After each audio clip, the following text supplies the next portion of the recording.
C'est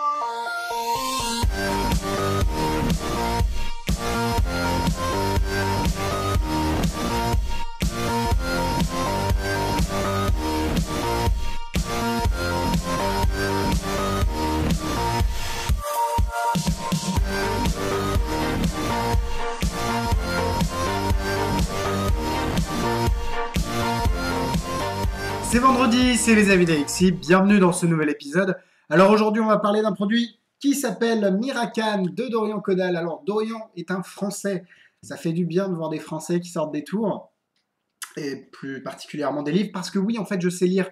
Je ne sais pas si vous l'avez vu au travers des dernières vidéos, avec Secret Mental de Steve Elema, je crois qu'il y avait aussi Kenny de David Ethan, c'était un booklet. Je sais lire, je fais pas que du gimmick, ça m'arrive de lire, mais le problème c'est que les livres que j'ai sont vraiment trop gros, et vous en parler, bon, ce serait intéressant, mais bon, ça prendra un peu de temps. Bref, aujourd'hui on va parler de Miracan, Any Card at Any Number, Approaching the Holy Grail. Donc déjà ça commence fort, on touche du doigt l'effet ultime où, je vous le rappelle, moi je vous le rappellerai dans l'explication de l'effet, mais bon bref, on va voir ce que j'en pense. Alors, Miracan, c'est un Akan, donc any card at any number, c'est pour ça qu'on appelle ça Akan, c'est les initiales, c'est-à-dire n'importe quelle carte à n'importe quel nombre. En gros, l'effet de base, le plus pur, c'est que le spectateur vous dit une carte et un nombre, vous sortez le jeu, vous comptez jusqu'à ce nombre-là, et c'est la carte du spectateur. Je suis en vacances, donc je ne vais pas vous faire les probabilités pour que ce soit le cas, que la carte nommée plus le nombre coïncident, mais ça fait un peu beaucoup. Donc voilà, pour l'Akan, et Miracan, c'est juste une version, c'est une version qui se fait avec un jeu examinable, sans gimmick, sans les mains, la plupart du temps. Il n'y a pas de pré-show, donc le spectateur n'est pas complice. Il n'y a pas de change de jeu.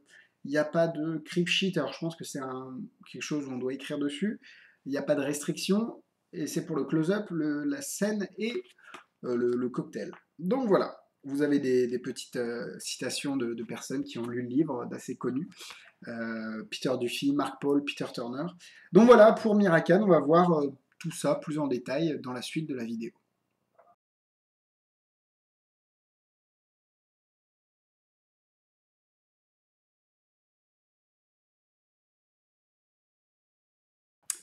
Alors, Miracan, voici ce que l'on reçoit, un bouquin, j'allais dire un bouquin, ça fait un peu péjoratif, un livre qui a été imprimé, c'est une couverture souple mais plus brillante. Donc, vous voyez, mon livre est un peu abîmé parce que je l'ai un peu transporté partout. Et c'est imprimé avec beaucoup d'illustrations, de couleurs, des graphiques, plein de petits dessins pour la mémotechnie. Donc voilà, moi je suis très très très satisfait de la qualité du livre. Même la couverture est jolie, donc rien à dire à ce niveau-là. Alors, pour la démonstration, ça va être un avis un peu particulier. Je n'ai pas pris le temps, et il en faut, de maîtriser Miracan. Alors, j'aurais pu très bien vous faire avoir un jeu, avoir le 6 de cœur à la 20e position, et j'aurais fait « Oh, alors le 6 de cœur, 20e, on compte, voilà. » Mais ça n'aurait aucun intérêt. Donc Miracan, je ne vais pas pouvoir vous le faire parce que ça demande énormément de travail, et ça j'en reviendrai dans les points positifs et les points négatifs. Mais l'idée de base, c'est vraiment un Akan parfait où le spectateur nomme une carte, nomme un nombre, et la plupart du temps, le jeu ça va être ouvert et les cartes vont être comptées. Il y aura quelques petites variations. Je ne sais pas si j'ai le droit d'en parler, mais bon, on verra ça dans les points positifs et les points négatifs. En tout cas, le magicien ne touche à rien, ne touche presque à rien lors du tour. Les points positifs et les points négatifs, on va commencer par les points négatifs. Comme d'habitude, je regarde ma petite fiche, histoire... Voilà, j'ai écrit en gras, beaucoup de boulot. Miracan, c'est un des tours, la routine, qui, depuis que je fais de la magie, je pense m'a demandé le plus de travail. Demande le plus de travail, parce que je ne l'ai pas appris, mais demande le plus de travail. Il vous faut connaître un stack, donc un chapelet. C'est un outil qui va vous permettre d'associer une carte à un nombre et un nombre à une carte. Donc c'est à la limite connaître l'ordre du jeu par cœur, mais il y a plusieurs chapelets qui existent. J'en connais pas. Malheureusement, j'avais appris celui de Boris Wild, qui était dans son livre avec son jeu marqué. Je l'ai oublié. Je suis désolé. une journée de boulot, il faut que je tourne la vie ce soir. Bref, vous m'excuserez les petits bâillements. Donc voilà, un chapelet à connaître par cœur. C'est bien d'en connaître parce qu'il n'y a pas que Miracan qui utilise des chapelets, mais c'est vrai que là, on a besoin de connaître un chapelet. Il y a plus d'un jeu aussi. Ça, c'est important à savoir. C'est que vous n'allez pas avoir qu'un seul jeu. Une fois sur 5 à peu près, le spectateur ne va avoir qu'un jeu qui va être utilisé. Mais 4 fois sur 5, vous allez devoir sortir un autre jeu. Alors, là, Dorian explique plusieurs façons de faire, plusieurs façons de procéder, et je trouve ça plutôt intéressant, comment il approche. Moi, je sais que si j'étais un petit peu fourbe, et qu'on enlevait le deck switch, et ben moi je ferais un deck switch, parce que dans l'idée, ça peut être vraiment pas mal. Après, Dorian le justifie autrement. Ce qui est un peu problématique, c'est que des fois, évidemment, on a 2 jeux sur la table. Ma petite idée pour ça, c'est que faire ses tours, avoir un jeu de cartes qui va être setupé pour les faits, parce que tous les jeux de cartes que vous allez utiliser pour Miracan vont être setupés dans votre chapelet dans un ordre un peu particulier. Et je pense laisser ce jeu-là un peu sur la table avec d'autres jeux à la limite que vous avez sortis, donc un jeu rouge, un jeu bleu, et puis évidemment votre jeu pour Miracan. Et au final, quand le spectateur vous demande de faire le tour, vous ne dites pas quel jeu vous allez utiliser, vous dites non mais moi je suis... Ah c'est bizarre parce que dans ma poche, depuis le départ, il y avait un jeu, et je vous laisse... Voilà. Quand on dit The Holy Grail, pour moi The Holy Grail c'est vraiment une carte, un nombre, et on compte. Là c'est plus une carte, un nombre, là le magicien va peut-être devoir toucher le jeu en le sortant, donc no hands off, ça peut être hands off, il explique une version hands off avec les jeux, mais c'est vrai que là ça va pas être, le spectateur va compter, soit il va couper, des fois il va faire des choses, la plupart du temps ça va être très bien motivé, mais ça ne vous attendez pas à avoir un Akan parfait, il y a toujours des petits arrangements évidemment à avoir, ça n'existe pas l'Akan parfait. On va démystifier le Berglas Effect qui je crois, je ne connais pas la méthode, mais se base beaucoup sur la chance. Donc voilà, pour moi, c'est pas un can parfait, mais ça s'en rapproche. Vous avez un algorithme à retenir, c'est toujours dans les points négatifs, pardon. Vous avez un algorithme, mais, c'est expliqué, est-ce que... Là, voilà, je vais essayer de vous montrer vite fait sans trop flasher l'explication. Voilà, vous avez des espèces de schémas comme ça, qui vont vous permettre de comprendre plus ou moins facilement cet algorithme et de le retenir. Mais comme j'ai dit, il y a énormément de travail. C'est une routine qui demande de la... Pas manipulation, il n'y a rien. Par contre, au niveau de la réflexion, du calcul mental, de tout, c'est énorme à fournir. Mais c'est le prix, je pense, pour un tour ultime, quoi. Dans les points positifs, c'est vrai que c'est hands-off. Et là, c'est un des gros points positifs du tour, je trouve. Hein, c'est que le spectateur fait presque tout. Et c'est juste génial. Comme je l'ai dit, des fois, le magicien doit sortir un jeu, mais le spectateur ne s'en rappellera pas. Est-ce que le fait que le spectateur fasse tout renforce l'effet? Je ne sais pas. Je pense quand même un petit peu, mais en même temps, est-ce que les spectateurs à qui on va faire un Akan, où le magicien travaille, où le spectateur travaille, ça va changer quelque chose? Je ne sais pas. Voilà, c'est très pur comme effet. Comme je vous l'ai dit tout à l'heure, il y a quelques petites imperfections. Des fois, on doit couper, des fois, mais c'est le spectateur qui fait. C'est tout est motivé dans ce tour, dans cette routine, et c'est ça que j'aime beaucoup. Et même s'il y a des choses, des petits arrangements à faire, le spectateur le fait, et c'est... enfin, comment dire, vous l'amenez tranquillement à le faire sans pour autant le forcer, le marquer en lui disant... Mais ils se disent, ah merde, j'ai coupé le jeu, c'est vrai.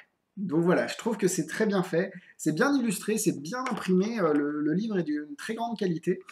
Ce qui est intéressant aussi à noter, c'est que Gaëtan, bah oui, pourquoi je dis Gaëtan? Parce que je pense à Gaëtan Bloom, comme ça, des fois, c'est un petit peu mon fantasme, Gaëtan Bloom, mais chut, c'est un secret. Dorian Kodal a ouvert une page Facebook avec tous les utilisateurs de Miracan, et il a aussi une version qui a été publiée par quelqu'un qui est connu sous le pseudo de Maness, qui a un peu simplifié la canne, et c'est vrai que ça fait pas de mal. Donc n'hésitez pas à aller lui demander sur Facebook de faire partie de cette page. Facebook, hein, parce que c'est là. Bon, bref. Et je trouve que la méthode est juste diabolique. C'est pas le diabolique deck de Steve et Lema, mais c'est diabolique dans le fait que Dorian a pensé à tout et je trouve que c'est... je sais même pas comment il a pu réfléchir à tout ça parce que là, va falloir compter, va falloir ajouter, va falloir dire alors c'est dans cette catégorie-là, alors il faut que je pense à cette carte et il faut que je fasse ça. C'est ouf cette, cette recherche, le fait que ce soit poussé au maximum, je pense que là, vous n'allez pas avoir une méthode plus recherchée et travaillée. Mais ça fonctionne, ça marche. Donc si vous avez envie de faire un Akan et que vous n'avez pas peur de vous mettre au boulot, je pense qu'au bout de 2 semaines, vous pourrez, avec du travail tous les jours, vous pouvez quand même avoir une bonne maîtrise de la routine. Et bah honnêtement, Miracan est fait pour vous. C'est pas le dernier gimmick à la mode, c'est pas le tour qu'on va faire après avoir lu le bouquin, mais c'est un tour qui a demandé du travail et qui se mérite. Et je pense que Miracan, c'est vraiment cette catégorie de tour qui se mérite. Et malheureusement, je n'ai pas le temps, ni la patience, ni tout ce que vous voulez pour m'y mettre. Mais je reconnais le travail et je suis un peu époustouflé par ce qu'a fait Dorian. Donc pour moi, ça va être 3 cœurs. Je ne vais pas l'utiliser. Je le lirai presque, je pense, jamais encore, parce que je l'ai lu une fois, ça me fait mal à la tête. Il y a plein de petits bonus à la fin, et c'est vraiment, vraiment assez intéressant. Il y a la théorie de la dame de trèfle, qui est juste géniale. Donc, Dorian a vraiment travaillé son sujet, et je pense que ça mérite les 3 cœurs, même si je ne l'utiliserai jamais. C'est comme quand on regarde une peinture, on sait qu'on ne pourra jamais la refaire, on sait qu'on l'aura jamais chez soi. Mais qu'est-ce que c'est beau. Voilà, c'était mes petits mots de poésie comme ça aujourd'hui. Niveau difficulté, je vais monter à 4-5 étoiles, facile, parce que c'est vraiment une routine très très compliquée à maîtriser. Mais le jeu en vaut la chandelle, comme dirait la petite expression. Alors, en produit similaire, je pense à Think de Shinlim parce que c'est celui que j'utilise en card at any number. C'est pas un any card at any number. Il y a Exact de Mark Mason et je sais plus, mais à culpa. Vous avez des tonnes d'Akan, le Bear Glass Effect, je crois qu'il y a un livre qui est sorti mais qui explique pas l'effet, mais bon bref, ça c'est un peu le Holy Grail. Qu'est-ce qu'il y a d'autre? Bon, bref, vous avez des millions. Moi j'utilise celui de Shinlim. Alors Shinlim, ses produits sont pas tout le temps bons, mais là je trouve que c'était plutôt bien, ça s'appelle Think. Et c'est vraiment pas mal du tout, il n'y a pas beaucoup de travail de mémorisation à faire, et bon, voilà. C'est tout pour Miracan et pour les produits similaires. Et voilà, c'est tout pour aujourd'hui. Merci de m'avoir suivi. Les avis d'Alexis sur YouTube, n'hésitez pas à vous abonner à la chaîne pour ne rien louper des prochains avis. Magitest sur Facebook, on est là. Les concours, les nouveautés, les nouveaux avis, les critiques, bref, tout ce que vous avez envie et besoin, c'est sur Facebook. Donc n'hésitez pas à cliquer sur le petit bouton j'aime. On est à plus de 800, merci beaucoup.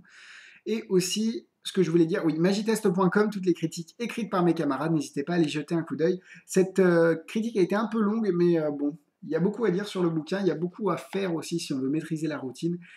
Mais honnêtement, ça vaut le coup. Voilà pour moi, bonne semaine, bon week-end, bisous bisous.